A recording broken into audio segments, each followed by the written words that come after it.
सम्राट के बारे में जो उन्होंने लिखा है वो बहुत ही हास्यास्पद लिखा है और गलत लिखा है। आईवास ही वो कर रहे हैं, दूसरा कुछ नहीं कर रहे हैं। ये एनडीए के लोग एक दूसरे का आईवास करते हैं और बिहार की जनता के साथ भी आईवास करते हैं। आरजेडी एक जुमलाबाज पार्टी है।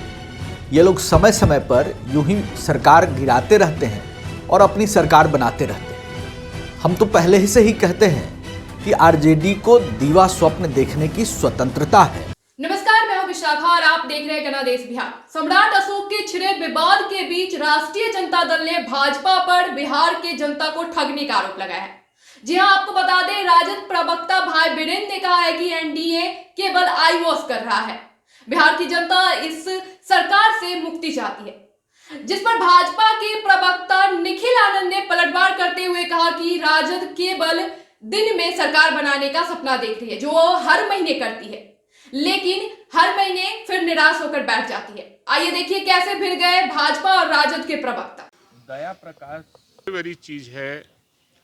ये एनडीए के लोग जानते एक दूसरे का किस्सा, और अशोक सम्राट के बारे में जो उन्होंने लिखा है वो बहुत ही हास्यास्पद लिखा है और गलत लिखा है।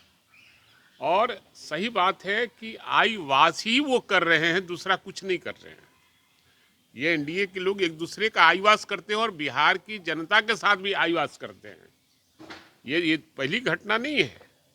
और अवार्ड निश्चित रूप से वैसे व्यक्तियों को जो इस तरह के इतिहास लिखने का काम करते हैं, जो अशोक सम्राट जैसे लोगों को बदनाम करने का काम करते हैं, वैसे लोग का अवार्ड निश्चित रूप से छीनना चाहिए, वापस लेना चाहिए। क्या लगता है कि बीजेपी अब डैमेज कंट्रोल में लग गई है क्या? देखिए, बीजेपी डैमेज कंट्रोल ये लोग का नाटक है और बिहार की जनता के साथ हमेशा ये लोग नाटक करते हैं और बिहार की जनता के साथ हमेशा खिलवाड़ करने का काम करते हैं। जनता अब इससे निजात पाना चाहती है और जनता आने वाले दिनों में इन दोनों से निजात पाएगी। सर, विधानसभा चुनाव और उपचुनाव में महागठबंधन की हार हुई है, तो क्या लग रहा है हम एमएलसी चुनाव में महागठबंधन की जीत होगी? एकदम महागठबंधन में जीत होगी। पिछली बार भी हम जीते थे। हमारा प्रतिशत देखिए वोट कितना आया था और हम आगे बढ़े हैं।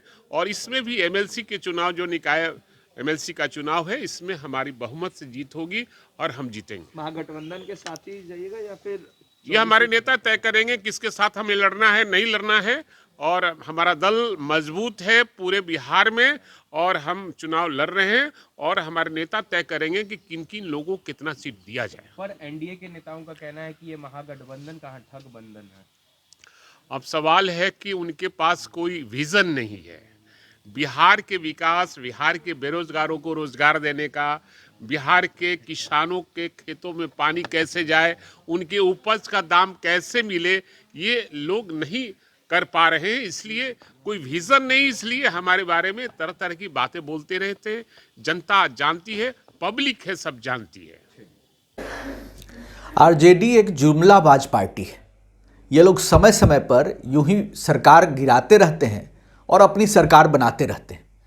हम तो पहले ही से ही कहते हैं कि आरजेडी को दीवा स्वप्न देखने की स्वतंत्रता है। आज हम लोग दही चूरा खा के आराम से सबको शुभकामना दे रहे हैं। आज नया मुहूर्त शुरुआत हुई है और आरजेडी के नेता ही बिहार से फरार हैं। अब आरजेडी जिस तरह की पार्टी है, तो ये अपने लोगों को एकजुट रखने के लिए, चूँकि अंदर में द्वंद्व है, भगदड़ है, ये बताते हैं कि अगले ही महीने सरकार बन रही है, अगले तारीख को सरकार बन रही है, ताकि लोग प्रलोभन में एकजुट रहें, आरजेडी की दुकान सजी रहे। ये दुकान सजाने की कवायद है इनकी। आरजेडी की सरकार बिहार में अब कभी नहीं बनेगी। आरजेडी यूं ही जुमलों के सहारे अपनी राजनीति को खींचती रहेगी। देश और दुनिया की तमाम खबरों के लिए बने रहे गणादेश बिहार के साथ। अगर आपको हमारा ये वीडियो पसंद आया हो तो लाइक करना ना भूलें। साथ ही हमारे चैनल को सब्सक्राइब करें, शेयर करें और अपना तर्क वितर्क कमेंट बॉक्स में जरूर दें। Thank you.